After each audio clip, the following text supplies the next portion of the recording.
Në shtërmend të Cerikut, familja Toska prej dekadash është përkushtuar bletarisë, një traditë e trashëguar ndër breza.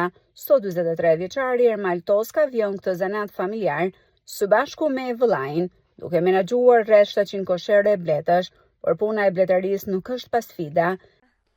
Ne kemi shumë vitesh që merrem me bletë dhe kemi të trashëguar nga babai. Babai jon ka rreth 50 vjet që merret me këtë punë.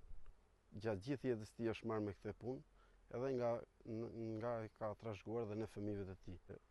Nuk di të them sa vite kam që merrem me bletë, por di të them kam vetëm 10 vjet nga jeta ime jam ndarë nga bleta, që kam qenë emigrant në Itali.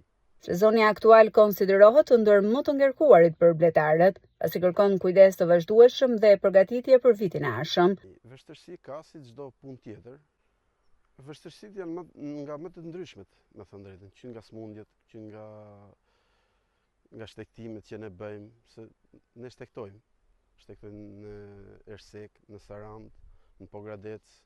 Kjo është pjesa më e vështirë e jona të thush, që është do të gjesh një vend diku ku t'i lesh, vështirësitë e rrugës, vështirësitë e transportit, këto janë. Produktet e familjes Toska nuk mbetën vetëm në tregun vendas, por eksportohen edhe jashtë vendit.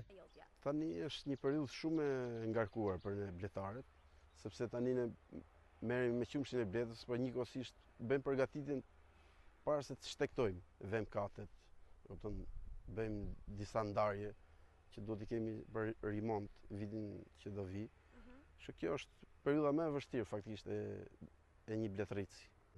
Pavarësisht sfidave, familja Toska synon ta ruajë dhe ta përcjellë këtë traditë edhe të brezat e rinj, duke mbajtur gjallë një nga zonat më të vjetra të zonës.